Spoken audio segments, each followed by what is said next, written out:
Siempre me gusta observar antes de salir al aire lo que dice esta brújula. Seguí orientado hacia la verdad. A veces la vida pasa tan rápido que por ahí uno no se da cuenta con el vértigo de las cosas que realmente son importantes. Esta noche quiero hablar de dos cosas que son noticias en la semana. La primera de ellas es el tema Vicentín. ¿Lo escuchaste, no? Vicentín. Esa empresa de la provincia de Santa Fe, que desde principios del siglo XX fue fundada, comenzó a trabajar laboriosamente en el tema de los granos, hasta convertirse en líder del sector. Es la comercializadora de granos más importante que tiene la Argentina y una de las principales de Sudamérica. ¿Qué le pasó a Vicentín? Tuvo problemas, como suelen tener todas las empresas argentinas. ¿En qué sentido? Yo te pido que me prestes atención, porque me voy a hacer cargo, como siempre dije, de lo que yo digo, no de lo que la gente entiende. Pero hay alguien que no presta atención, entiende cualquier cosa y después me adjudican a mí como si lo hubiese dicho. Esa empresa Vicentín tuvo problemas económicos, financieros, que no es lo mismo, económico, financiero, como cualquier otra empresa argentina a lo largo de su vida comercial, que por cierto es extensa. ¿En qué quedó esa empresa hoy? Le debe 1.350 millones de dólares, que no es poca cosa. Tiene un patrimonio, para responder, todo el mundo sabe que el patrimonio del deudor es la prenda común del acreedor. Eso es lo que dice el derecho, eso nos enseñan. Consecuentemente puede responder con el patrimonio que tiene. Pero el gobierno del presidente Alberto Fernández primero decidió intervenirla. Después decidió confiscarla y ahora dice que quiere rescatarla. Tres términos: intervenirla, confiscarla y ahora rescatarla. Cuando se dio cuenta Alberto Fernández de que el propio Eduardo Duhalde, un hombre del justicialismo, expresidente de la Nación, dijo que cometió un error, en un reportaje como nunca lo vi a Duhalde, aplomado, sereno, equilibrado y serio en sus apreciaciones, aconsejó tanto a Cristina como a Alberto para que no cometan errores de los cuales después puedan arrepentirse. Referidos al tema Vicentín, tropezar con la misma piedra no es recomendable, dijo en una parte de su reportaje el expresidente Duhalde. Ese es lo único que consiguió con Duhalde, pero vale la pena leerlo. Esa empresa, como todas las empresas argentinas, por los vaivenes de la economía argentina, un país con un comportamiento pendular, 3, 4 años bien y 10 mal, de crisis en crisis, sin un comportamiento regular, sin que pueda haber la previsibilidad que tiene que haber en materia económica, somete no solamente a las empresas, sino a sus propios ciudadanos a contingencias y peripecias que una jamás se imagina que las puede vivir, precisamente por vivir en un país con ese comportamiento irregular, con ese comportamiento pendular, poco serio, de una política que no está definida, porque la Argentina jamás definió qué quiere ser, a quién se quiere parecer o qué tipo de traje quiere calzarse para hacer algo que no sea insignificante en el mundo. Eso le pasó a Vicentín y el presidente ahora quiere confiscarla. Yo voy a utilizar ese término, porque la intervención es el paso previo. De hecho, ya asumió el interventor. El segundo paso es la confiscación. Pero ¿qué le diría al presidente de la Nación? Señor, fíjese usted, como hombre de derecho que es, lo que dice el artículo 17 de la Constitución Nacional respecto del tema de la propiedad privada. Es inviolable. Eso causó pavor en la opinión pública. Se escandalizó la gente. Dijo, ¿cómo puede ser que avasallen la propiedad privada, que el Estado, que entre otras cosas se constituye para garantizar precisamente el tema de lo privado, se constituye ahora en el principal referente en dar un manotazo al patrimonio de una empresa que en definitiva quiere hoy confiscarla. Eso visto de esa forma causó, vuelvo a decir, estupor. La gente se sorprendió y se indignó al mismo tiempo. La autora de ese proyecto, ahora vamos a ver la otra cara de la moneda. La autora de ese proyecto es una senadora mendocina, es una senadora protegida, amparada, querida y cercana a la vicepresidenta de la Nación, a Cristina Fernández de Kirchner. La senadora se llama Anabel Fernández Sagasti, es senadora por la provincia de Mendoza. Ella es la que se le ocurrió este proyecto, que después lo terminó presentando Alberto Fernández. En los considerandos y en los fundamentos dice lo siguiente, presten atención.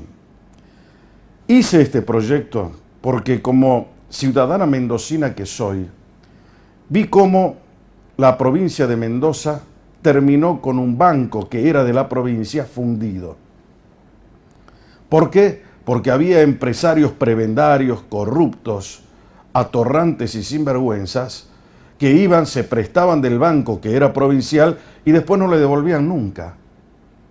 Así se fundió el banco y dejó a miles de personas sin la asistencia financiera que tuvo en mira cuando se fundó el banco como objetivo central.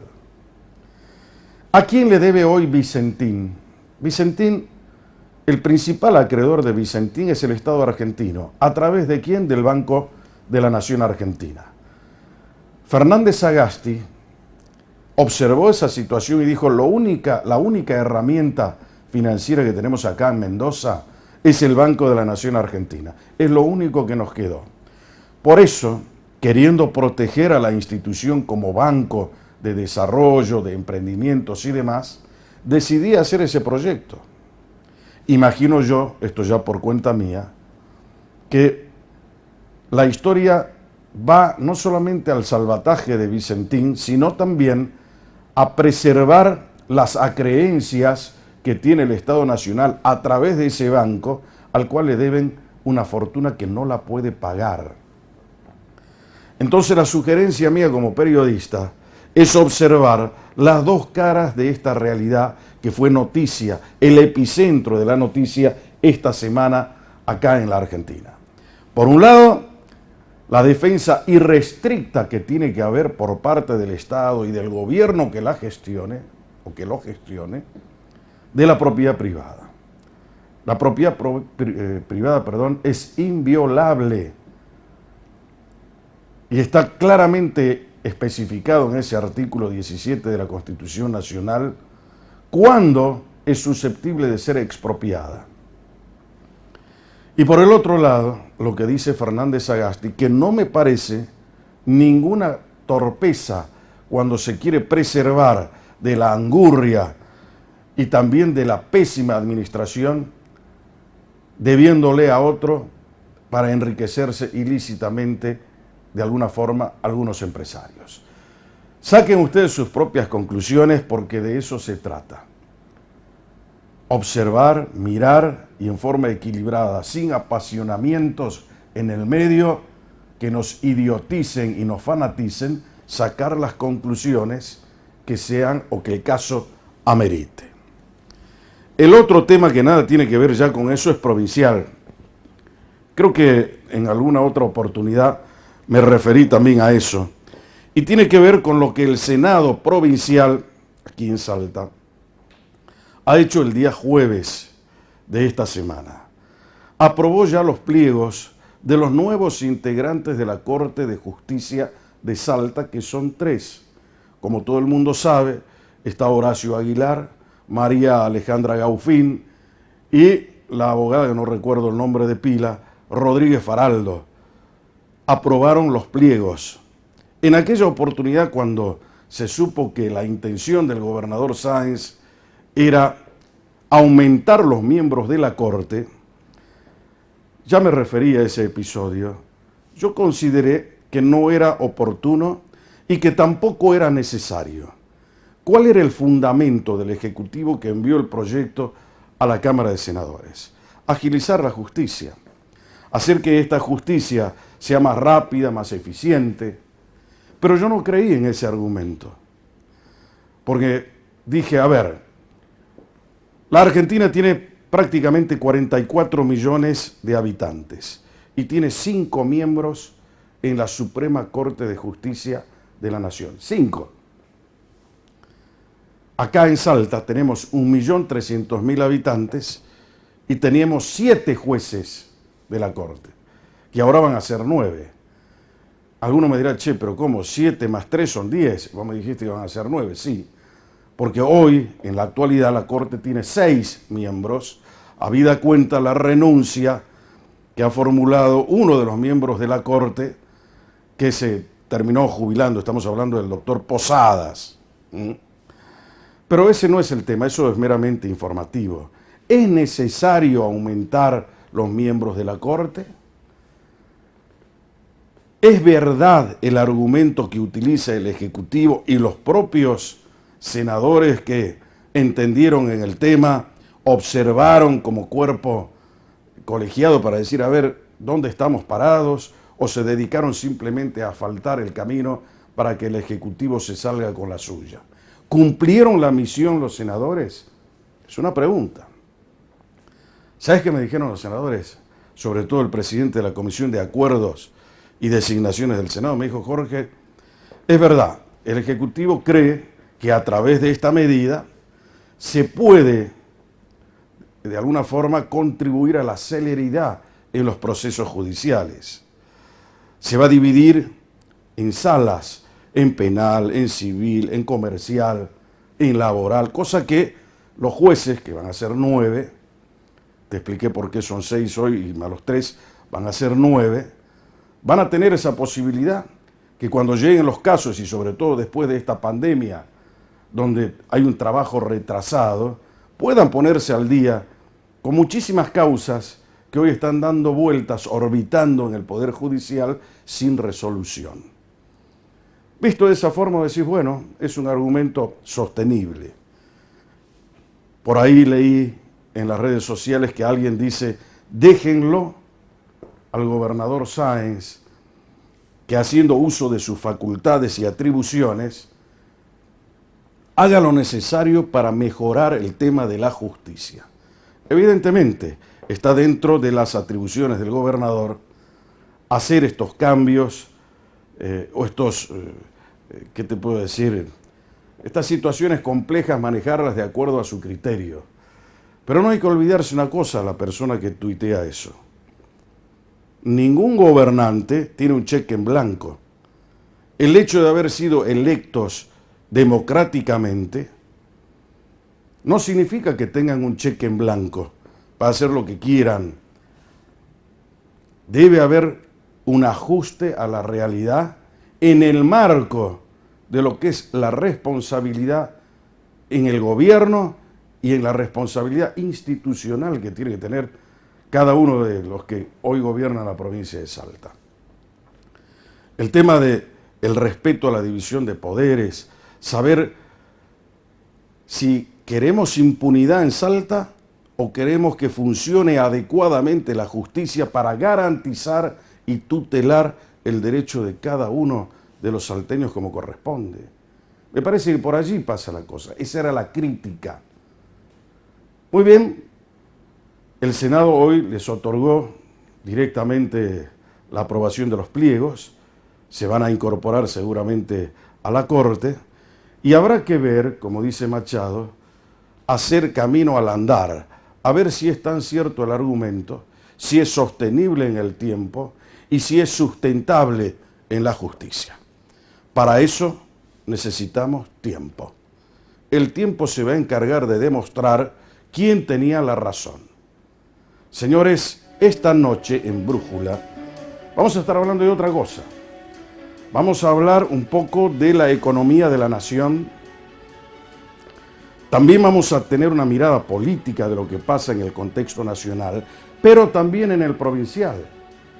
Porque voy a quedarme a charlar esta noche con un hombre que hasta hace poco tiempo fue candidato a vicegobernador de la provincia de Salta, fue ministro de Economía de la provincia de Salta, pero no cualquier ministro. Es el ministro que logró estabilizar las cuentas del gobierno cuando Urtubey era el gobernador. Es el que salvó a la provincia del déficit fiscal de 4.800 millones de pesos que se había desbandado el gobierno de Urtubey y que hasta el mes de agosto del año pasado, cuando le tocó retirarse para emprender su carrera política, las entregó según lo que dijo y según consta en las páginas oficiales del Ministerio de Economía, había equilibrio fiscal. De ahí en más, ¿qué pasó y cómo estamos hoy? Lo vamos a analizar con él en profundidad.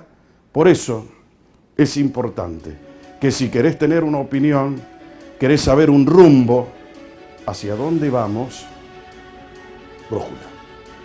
¿Me vas a dejar solo? Ya vengo.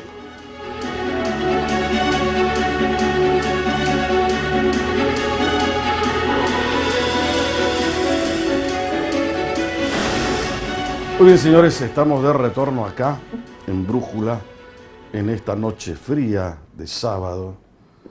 Y le vamos a poner calor. Está conmigo Emiliano Estrada, a quien le doy la bienvenida. ¿Cómo andas, Emiliano? ¿Cómo estás, Jorge? Gracias por invitarme. Qué bien vestido está, ultramoderno. Yo parezco un viejo del año 20. No, vos siempre estás impecable. Mirá.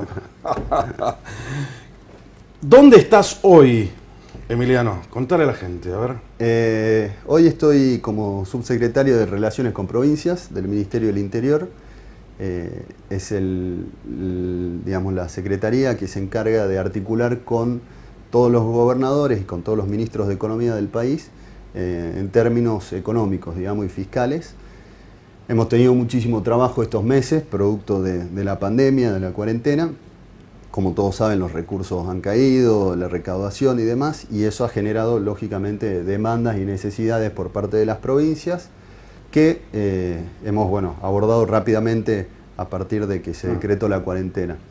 Estoy en estos momentos en Salta, producto de esta cuarentena, pero estamos constantemente... Pero seguís trabajando desde Salta. Totalmente. ¿Te das cuenta lo que es la tecnología? Sí, la verdad que... Porque imagínate vos hace 15 años esto no podías hacerlo. No, y de hecho hasta antes de la cuarentena yo viajaba los lunes, volvía los viernes. Y uno tenía la necesidad de siempre la cuestión presencial, digamos, y la verdad que hemos podido gestionar lo que nos compete a nuestra área en medio de esta crisis sanitaria y económica a la distancia gracias a la tecnología. Bárbaro, me parece fantástico. La gente que lo conoce a Emiliano Estrada recordará que fue ministro de Economía en Salta y que además después emprendió una carrera política meteórica y llegó a ser el candidato a vicegobernador en la fórmula con Leavi. ¿Cómo llegaste hoy a integrarte al ministerio de Guado de Pedro? ¿Vos lo conocías de antes? ¿Se conocían? Sí, yo tengo, por los que no saben, yo me formé, estudié economía, hice una maestría en gestión de riesgos financieros en Buenos Aires, con lo cual viví un tiempo importante en Buenos Aires. Siempre tuve vinculación con lo que era la política desde el punto de vista técnico, desde el punto de vista de la economía y de la macroeconomía. Y en esos años lo conocí a Guado de Pedro, conocí... ¿En la facultad? No, él es más grande que yo. Ajá. Lo conocí en la vida política, digamos. Ajá. La conocí a María Luz Alonso, a Luchi, a varios compañeros que son, sí, generacional, digamos, a mí. Generacionalmente somos de la misma edad. Los conocí en ese momento, siempre tuve después diálogo y relación. Y cuando arrancó la campaña, que fue el momento en el que me ofrecen o me convocan para ser candidato a vicegobernador, mi primera candidatura política, digamos, de mi vida, obviamente el lazo y la relación se estableció rápidamente con ellos nuevamente, y cuando pasó el resultado de las elecciones, Guado me llamó, me dijo: me gustaría que vengas a trabajar conmigo al Ministerio del Interior y que formes parte del equipo que se ocupe de trabajar con los ministros de Economía y con los gobernadores de la provincia. O sea que vos no tuviste ninguna rosca. A vos te llamó directamente Guado de Pedro. Fue una cosa directa con Guado, que además había armado un equipo muy interesante porque, digamos, teníamos, bueno, están otros compañeros que son de mi edad y otra gente con más experiencia, con más años, hay gente de distintas provincias, hay gente de la provincia de Buenos Aires, de la ciudad de Buenos Aires, yo del interior, y eso generó también un entusiasmo en mí de decir, me voy a sumar a un equipo dinámico que tiene una mirada federal y que tiene una mirada distinta. ¿No? ¿Hace cuánto tiempo que estás allí? Desde que asumiste desde el 10 de diciembre. 10 de diciembre. Sí. O sea, estamos hablando de 10 meses. Perdón, 6 meses. 6 meses. ¿Y cómo te sentís en el gobierno de Alberto Fernández? Me siento bien, la verdad que me siento un privilegiado como salteño de poder estar en un gobierno nacional, digamos. Eso como primer punto, porque la verdad que haya un salteño en el gobierno nacional no resuelve nada, ni mucho menos, pero sí permite dos cosas. Denota la vocación, digamos, de miradas distintas que tiene el gobierno nacional, en este caso en cabeza de Guado de Pedro, que es el ministro del Interior, y por otro lado te permite plantear situaciones desde el interior que generalmente no se plantean, digamos. Si vos tenés un gabinete que solo está formado por gente que nació, se crió y vivió toda su vida en la ciudad de Buenos Aires, no va a conocer la realidad ni productiva, ni del periodismo, ni política, ni nada del interior del país. Entonces, me parece que eso lo tomo en términos, si querés, provinciales, como una buena conquista de poder decir, hay alguien de nosotros que puede hacer escuchar la voz de los salteños y los del norte allá. Ahora, como sí, todo una gobierno crisis económica, ¿no? Que nunca esperábamos que esta pandemia nos generara todo esto. Medio a todo, al mundo, no solamente a la Argentina. Ahora, evidentemente, como decía el otro día, a la Argentina la agarró mal parada. Pero no es que la agarró ahora, la Argentina viene mal parada hace 70 años. Yo te preguntaba eso del gobierno, ¿cómo te sentís vos dentro del gobierno? Pues yo te conozco de antes y vi siempre en la figura de acá de mi amigo Emiliano, un hombre sumamente equilibrado, con cordura, sin esos fanatismos propios de la cámpora, la locura. No, un tipo medido, tranquilo. Eso me da la sensación que podés responderme sin ese fanatismo que anula la razón. ¿Te das cuenta? Por eso te lo estoy preguntando. Ahora te hago otra pregunta que tiene que ver ya con una mirada, hace de cuenta que vos estás fuera del gobierno. 6 meses es un buen tiempo para hacer un análisis de cómo la lleva Alberto Fernández en una situación tan complicada como la que le tocó vivir. O sea, a Alberto Fernández lo sorprendió esto como al mundo al poco tiempo de asumir. Nadie tenía previsto que iba a ocurrir esto. Ahora, ¿cómo ves? ¿Se maneja bien Fernández? ¿Es un hombre confiable? ¿Dentro del propio gobierno hay, digamos, una red de contención muy fuerte para sacar a la Argentina adelante? ¿O estamos, en definitiva, a los ponchazos? No, mirá, yo creo que dos cosas. Fue buena la introducción porque me permite también comentar algo. Respecto al presidente, yo creo que es el mejor perfil y cuadro político, digamos, que puede tener hoy la Argentina en estos momentos en los que necesitamos un equilibrio de miradas de país, un equilibrio en la gestión, un equilibrio político, un equilibrio de todo tipo. Nosotros somos parte de un frente que es el Frente de Todos, que es un frente que tiene distintas expresiones internas y por eso el equilibrio que hace el presidente me parece que es ayer creo que celebraban el tema del frente, ¿no? El Frente de Todos. El Frente de Todos que cumplió un año. Claro. Bueno, yo creo que el presidente tiene no solo eso, esa característica política que creo que para este momento es ideal, sino que además tiene un conocimiento del Estado como no hay otros cuadros en la Argentina. Recordemos que ha sido jefe de gabinete y esa experiencia de haber sido jefe de gabinete te da una visión del Estado y conocer el Estado en profundidad, que es lo que permite que articules respuestas más rápidamente. Ahora, vos decías, yo a Emiliano lo conozco de antes y sé que es una persona racional, equilibrada.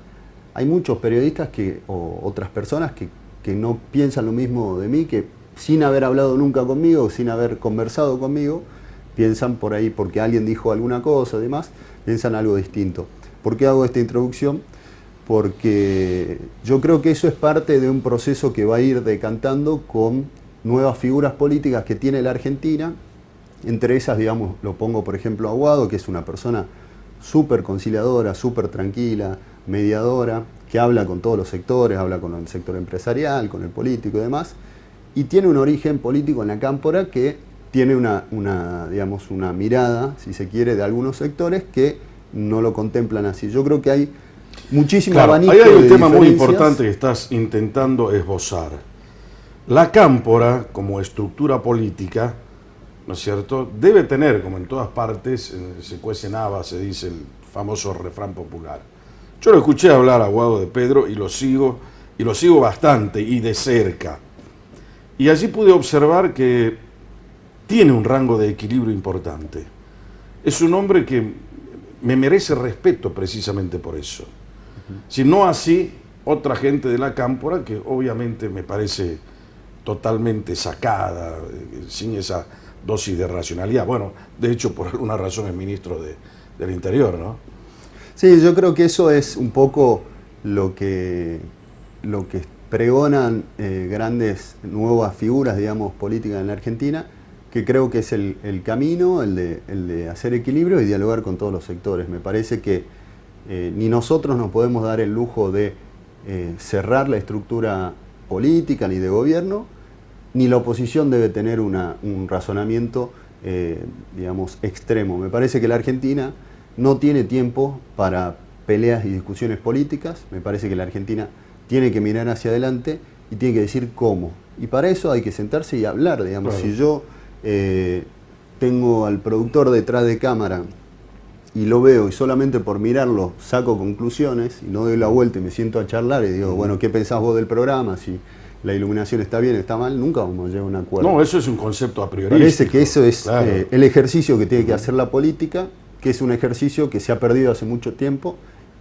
y que nosotros queremos, y cuando decimos creemos en la política, algunos jóvenes, digamos, lo hacemos en esos términos, es decir, hay que sentarse a hablar, hay que sentarse a resolver los problemas y creo que lo estamos expresando desde el gobierno a través de ver que ningún gobernador ha quedado sin ser atendido en términos de dar soluciones. Yo obviamente en el caso de Salta he estado siempre a disposición. Ahora vamos a llegar al hemos caso venido de Salta. charlando, pero creo que esa es la nueva necesidad y la nueva respuesta que hay que darle a la Argentina. Vos me decías un cuadro político como Alberto Fernández, porque entiende al Estado, viene con una dosis muy importante de experiencia, porque fue jefe de gabinete en la época de Kirchner.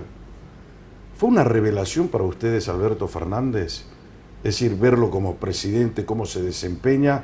¿Ustedes se esperaban un Alberto Fernández de esta forma en que se lo está viendo hoy? ¿O decían, no, Alberto Fernández lo puso Cristina y es un tipo que podría haber puesto a otro? Bueno, se le ocurrió ponerlo a él. ¿Cómo es? ¿Qué se dice adentro? Yo no sé si vos podés contarlo, ¿no? Espero que sí. Pero adentro, en el tuétano del poder, ¿cómo lo ven, Alberto? No, Alberto se lo ve como como te decía, un gran presidente, pero sobre todo porque forma parte de una estructura y de un armado político que justamente es lo que revaloriza la política, porque nosotros venimos en los últimos décadas, te diría, de construcciones políticas muy personalistas.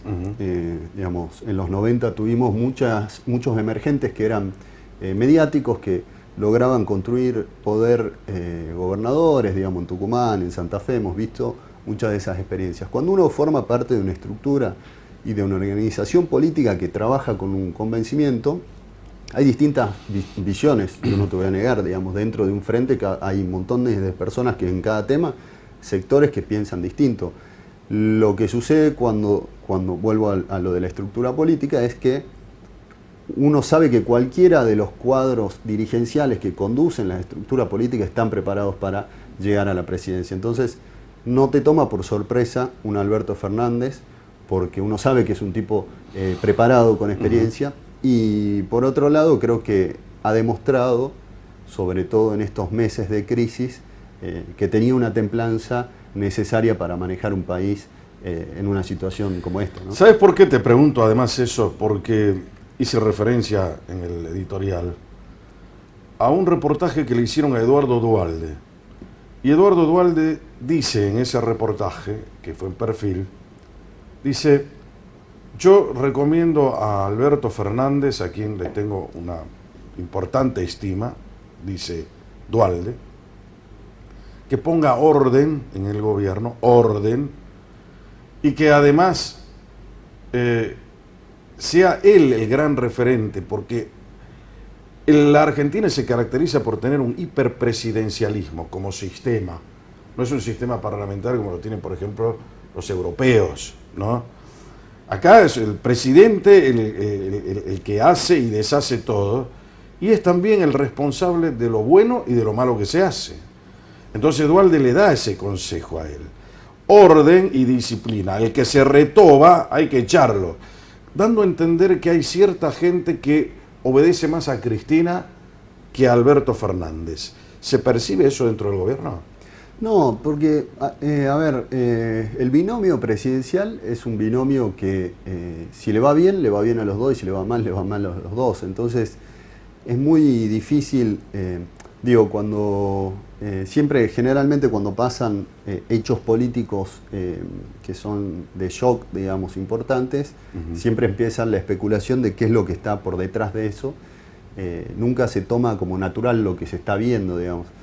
Yo creo que a la luz de los resultados uno ve que el gobierno está conducido en términos de gestión y de político por el presidente, porque es el que la gente ha elegido, y además es porque el que la propia conducción política decidió que sea el que encabece la fórmula, porque mucha gente le resta mérito a la figura de Alberto como candidato y posteriormente presidente. No, pero por ahí electo. Alberto tiene un complejo. Es decir, él sabe que los votos no eran de él, que la gente cuando votó a Cristina, no lo votaba a él. Pero si fuese ese, digamos, el objetivo que hubiese tenido en su momento la actual vicepresidenta, probablemente no se hubiese hecho problema, hubiese puesto a alguien con menos volumen político si su intención hubiese sido influir más en el gobierno. Me parece que tiene influencia natural porque es la vicepresidenta y porque Alberto, entiendo que la consulta. Sí, pero hay que considerar una cosa: la vicepresidenta no que está para gobernar, el vicepresidente no gobierna, de hecho no forma parte del Ejecutivo. Hay gente que cree que porque han sido electos en la fórmula, el vicepresidente de la Nación forma parte del Ejecutivo. No, señor, no forma parte del Ejecutivo. El vicepresidente, sin ser senador, es el presidente natural del Senado de la Nación, como manda la Constitución. Por eso es que la figura del vicepresidente está casi en el aire. No forma parte del Ejecutivo y tampoco forma parte del Legislativo porque no es senadora, a pesar de ser el presidente natural del Senado, el vicepresidente de la Nación. Pero eso es un tema técnico que lo traje a colación como para más o menos darnos cuenta de esas precisiones que no hay que perderlas de vista. La otra cosa que quería preguntarte ya para terminar con la Nación: ¿hay un plan económico, vos crees, como economista?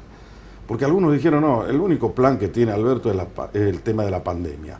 Administrar la cuarentena, administrar la pandemia, y se terminó allí. Quiere tener a todo el mundo encerrado para que no haya una explosión social y por eso va alargando la cuarentena permanentemente. ¿Cómo se concibe eso desde allá? ¿Cómo se ve Mira, lo primero que hay que entender para analizar, digamos, toda la película y no una etapa de la película es: la Argentina, como vos decías hace rato, entró a esta crisis sanitaria mundial en una situación calamitosa en términos económicos. Es decir, a nosotros de repente yo estoy gordo, obeso, descalzo, recién despertado y capaz que borracho, y me aparece un tigre y tengo que salir corriendo, digamos. Entonces se va a complicar que me le escape el tigre. Bueno, así la agarró a la Argentina. Entonces todos me dicen, che, bueno, pero ¿tenés una rutina para hacer gimnasia? Pues sí, pero me acabo de levantar, recién estoy escapándome del tigre, después te cuento qué es lo que pienso hacer, digamos. ¿En qué sentido? En el sentido de que la Argentina no podía diseñar un programa o mostrar un programa económico hasta tanto no acordara con los bonistas. ¿Por qué? para este año, si Argentina no hacía un acuerdo con los bonistas o no empezaba a hacer un acuerdo con los bonistas, el 25% del presupuesto iba destinado al pago de servicios de la deuda. Entonces, algo que no puede pagarlo. Algo que no se puede pagar. Cualquiera Estamos hablando de 68 mil millones de dólares. Cualquiera de los que nos esté viendo del otro lado, yo le digo, bueno, de tu sueldo el 25% lo tenés que pagar en un crédito hipotecario. Es lo mismo que planifiques tu mes con eso o que yo te diga, bueno, capaz que te lo bajo al 15%, no es lo mismo. Entonces, lo primero que se estaba haciendo era renegociar la deuda, que ya estamos sobre los plazos finales de la semana que viene, para ver si hay Pero se volvió a extender por cuarta vez, eso es lo que me da una porque el proceso de negociación ahora va el 22 de junio otra vez. Sí, no nos olvidemos que en el medio del proceso se desata la pandemia y la cuarentena, entonces eso impidió... Claro, había ¿estamos hoy defaulteados o no?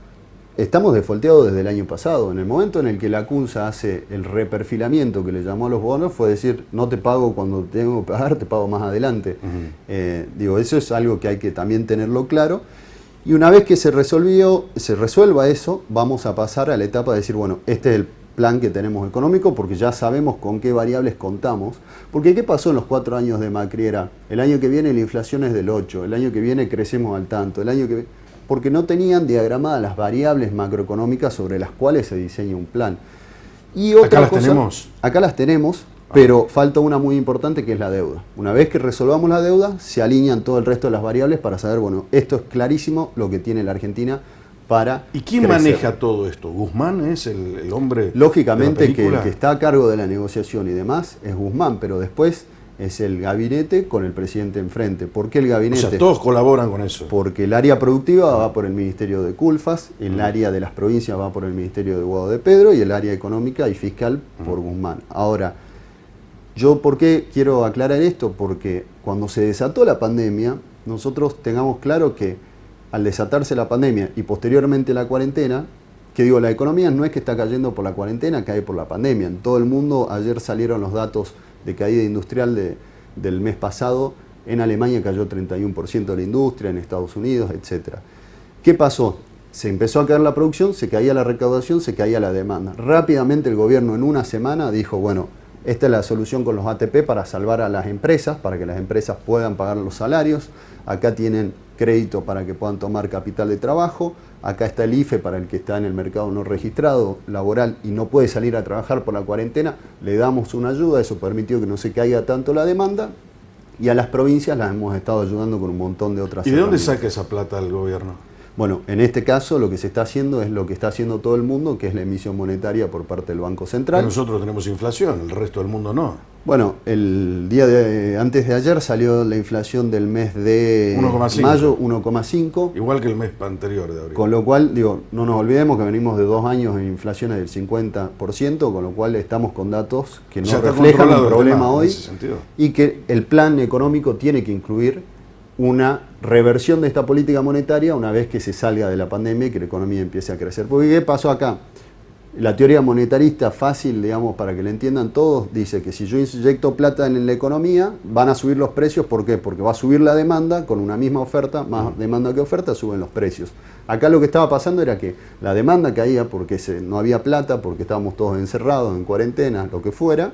Entonces el gobierno puso plata para equiparar esa demanda con la oferta, por eso es que hoy no se está visualizando la inflación.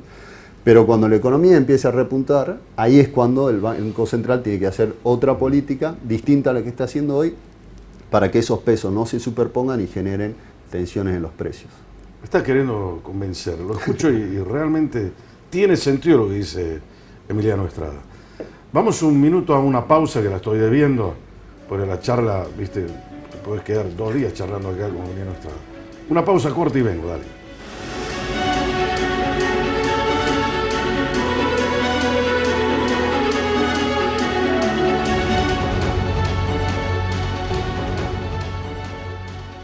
Muy bien, señores, estamos ya de retorno. Está esta noche conmigo Emiliano Estrada. Charlamos ya de todo lo que pasa a nivel nacional, si la Argentina tiene un plan económico, si el gobierno está gestionando adecuadamente el tema del pago de la deuda con los bonistas, cómo se va alineando los distintos pilares que soportan un plan económico que lo va a poner en vigencia cuando tenga que ponerlo en vigencia. Terminamos con ese tema y quiero aprovecharlo rápidamente, me queda poco tiempo. ¿La provincia de Salta hoy es superavitaria o tiene otra vez déficit fiscal? Bueno, hasta el mes de febrero, que son los últimos datos publicados en la página del Ministerio de Economía de la provincia, hay superávit. Bueno, febrero, fiscal. Marzo, abril, mayo. Ya le falta 3 meses. Sí, suponen... ¿Es normal eso? Generalmente se tarda 20 días, 25 días para cerrar el mes del ejercicio del mes pasado, con lo cual todavía no debe estar la ejecución del mes de mayo. Pero bueno, digo, los últimos datos que están publicados son al mes de febrero con un superávit. Entiendo que en el mes de marzo y abril la cuarentena, la caída de recaudación provincial debe haber generado alguna complicación, pero bueno, para eso hemos estado desde el Ministerio del Interior ayudando a todas las provincias y Salta no ha sido la excepción. ¿Para ayudarla en qué? En todo lo que los recursos, digamos, para que nos ubiquemos. De cada 100 pesos que entran a Salta, 75 vienen del gobierno nacional, de la recaudación nacional. Esa recaudación había empezado a caer, digamos, preveíamos el día 1 de la cuarentena, dijimos va a caer la recaudación, entonces ¿qué hicimos? Elaboramos un plan de trabajo con el ministro, que después obviamente... ¿Con qué ministro? Con el ministro Guado de Pedro, para asistir a las provincias en esta crisis. Obviamente con la decisión del presidente se decide establecer un fondo de ATN para las provincias. Esa recaudación que cayó en la provincia de Salta y en todas las provincias fue compensada con recursos de origen nacional vía ATN. O sea que Salta no tuvo ese bache. Todas las provincias fueron compensadas en la caída de recaudación que tenían prevista pre-pandemia. Dijimos, bueno, el marzo, ¿cuánto se preveía recaudar en abril, en mayo y en junio? 100, 100, 100 por decir. Cuando empezó la pandemia, lógicamente se recaudó 70, 70, 70. Entonces el gobierno vino y puso esos 30 para que todas las provincias puedan mantener la recaudación que estaba prevista que tuvieran antes de la pandemia. ¿Cuánto le habrá tocado a Salta? ¿Te acordás? 1.400 creo que era. 1.400 millones de pesos, 1.380 creo que son. ¿Para qué mes? Esos fueron distribuidos entre el mes de abril y mayo. O sea que es reciente. Sí, es producto de esto que digo, cuando veíamos que caía la recaudación... ¿Va a seguir la asistencia a las provincias en ese sentido? Es un mecanismo que vamos viéndolo paso a paso, porque si salimos, si la recaudación repunta, ahora vienen los vencimientos de impuestos nacionales, bienes personales, ganancias y demás. Eso va a hacer que suba la recaudación, entonces ahí vamos a ir monitoreando. Eso también es coparticipable. Es coparticipable. Así que la provincia va a recibir su dinero ahí. Y además estamos firmando convenios con todas las provincias para darle crédito a las provincias a una tasa bastante accesible comparado con lo que es el mercado financiero y el bancario. Y que en estos próximos días vamos a estar firmando. No sé si le conviene a la provincia de Salta seguir endeudándose, ¿no? El otro día hablaba con el ministro de Economía de Salta, Divasur, por radio, y él me decía, nosotros tenemos una deuda global en Salta de 38.000 millones y este año tenemos que pagar 9.658 millones. Este año, el vencimiento de este año. Vos sabías, me imagino, Sí.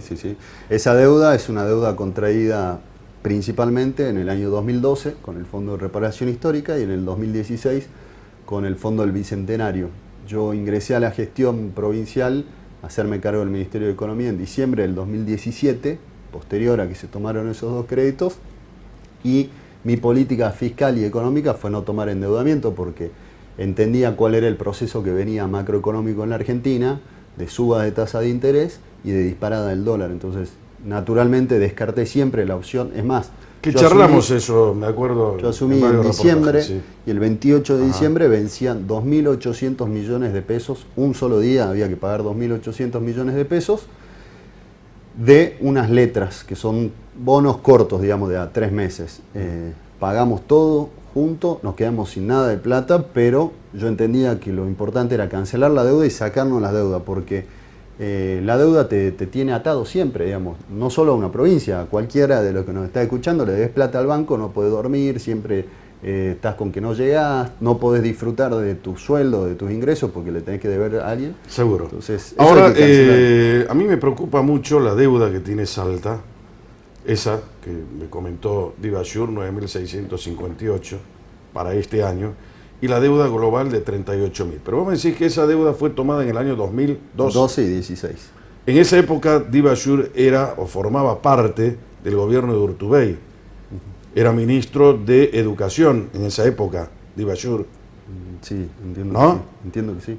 O sea, yo, si es economista o por lo menos contador, me imagino que estaba al tanto, porque me dijo como que estaba sorprendido por la deuda. Claro, sí, yo también me sorprendí cuando vi los vencimientos que tenía que afrontar en el año 2018 y 2019. Pero bueno, hay que... Sí, pero digamos, una cosa es que uno vos vengas de asume sin afuera, beneficio de inventario, o te ¿no? integraste al gobierno, y otra cosa es una persona que esté adentro, como estaba él, porque él era parte del gobierno cuando se tomó esa deuda. No sé si se entiende lo que quiero decir. Sí, entiendo. ¿No? Ahora van a seguir ustedes colaborando con Salta. Me decía el otro día Leavi, Jorge se bajó de La Nación con este tema, creo que es de los ATP, 400 millones para la ciudad de Salta, o sea, la municipalidad de Salta. Yo le sigo diciendo municipalidad, no sé dónde sacaron la historia de gobierno de la ciudad. Esto no es gobierno de la ciudad como Buenos Aires porque tiene autonomía Buenos Aires. Esta es la municipalidad de Salta. Parece que tiene miedo o vergüenza de decir que es municipalidad. La municipalidad de Salta recibió 400 millones. 60 millones recibió Orán, o 60 Orán, 70 Tartagal, y Güemes creo que recibió 40 millones. Las 4 ciudades más importantes, más grandes, en cantidad de habitantes, recibieron esa ayuda del gobierno nacional. Me imagino que lo conocías ese tema. Yo eso puntualmente me enteré, bueno, por el senador Sergio Leavi también. Al no depender de nuestro ministerio, la verdad que no es algo que nosotros hayamos coordinado. Ajá. Sí, nosotros tenemos otras líneas de trabajo que estamos llevando adelante con muchos municipios de la ciudad, de la provincia de Salta, perdón, entre esos el municipio de la capital. Pero eso entiendo que es un plan de obra pública, si no entendí mal por el anuncio de Leavi, que es del Ministerio de Infraestructura. Ah, del Ministerio de Infraestructura. Sí. Claro. Este auxilio que ustedes van haciendo a las provincias argentinas, ¿se va a suspender cuando termine el tema de la cuarentena o va a haber una asistencia? Y si la hay, como de hecho ya la hubo, que es la que acabas de comentar, ¿se toma como deuda de la provincia hacia la nación? Mira, lo que fue todo el proceso, el paquete, no va a querer propia la provincia, ¿no? El paquete de ATN ver, que se estableció sí, en el mes de marzo, abril y mayo, ajá, es todo sin devolución, digamos, son recursos que van a las provincias para ayudarlos en la crisis, no tienen que devolverlo. ajá. Yo creo que hemos trabajado en un proceso de que no se caigan los gobiernos provinciales. Me parece, es una opinión personal, que la etapa que viene es una etapa de desarrollo económico en la que tenemos que trabajar fuertemente el crédito para las pymes, reconvertir las empresas que van a quedar muy dañadas después de esta crisis económica. Me parece que una vez que pase esta crisis sanitaria y económica, el foco tiene que estar puesto en el desarrollo productivo. Me parece que es por ahí por donde vamos a sacar y vamos a establecer el plan económico que me preguntabas recién, porque creo que es el momento de que el sector privado sea el motor del crecimiento y además, así como se les dieron todas las herramientas en esta crisis, vamos a diseñar nuevas herramientas para una etapa distinta, que es una etapa de crecimiento en la que las empresas que quieran invertir tengan acceso al crédito y no tengan que pagar 80% de tasa de interés. ¿Y la Municipalidad de Salta recibió algún tipo de ayuda de ustedes, digamos, del Ministerio? Estamos trabajando, sí, ajá, 2 líneas de acción, que es un crédito internacional que está gestionando el Ministerio del Interior para asistir a algunos municipios en esta realidad, digamos, de la pandemia. Y entre esos, lógicamente, pudimos hacer que Salta sea uno de los que vaya a firmar. Y por otro lado, estamos trabajando líneas de acceso a compra de maquinarias también, que son prontas a salir en las próximas semanas. Buenísimo. Atiéndale los teléfonos al ministro de Economía, Diva Schur. Me dijo el otro día que usted no le atiende el teléfono. A todo el mundo atiendo, ¿no? Sí, Jamás. atiende Sí. Pero no lo llama, lo llama. Atiendo, hablo con todos los Porque él me dijo, ministros. no, yo le tengo que hablar a Guado de Pedro. Yo no tengo ninguna llamada perdida. Hablo en excelente términos con todos los funcionarios, con el gobernador también, porque las elecciones fueron el año pasado y se acabaron las cuestiones políticas. Hay que trabajar por Salta, y para trabajar por Salta hay que mirar para arriba y no enroscarse en problemas o egos personales políticos. Digamos. Hay que trabajar por los salteños porque los hayan elegido, o en mi caso que no fui elegido, lo que tenemos que hacer es trabajar por Salta si es que decimos que tenemos vocación política, ¿no? En algún momento va a estar sentado acá Guado de Pedro conmigo. No sé cuándo, pero te lo vamos a traer. Eso te digo como para que charlemos primero. A ver si me atiende a mí, ¿no? Guado. Che, gracias. Vos viste cómo es el tiempo. Se pasó volando. Se pasó volando. Tenemos que hacerlo de 2 horas. Quiere decir que la programa. pasaste bien. Tengo que hacer de 2 Sí, horas el programa, ¿no? totalmente. Emiliano, O 2 veces por semana. O 2 veces. No, pero tengo el otro. Ya no, más trabajo no. Muchachos, denle trabajo a los que no tienen. ¿La pasaste bien? Excelente, como siempre.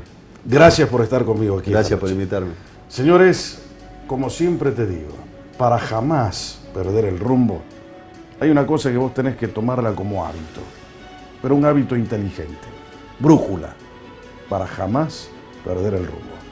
Hasta la semana que viene.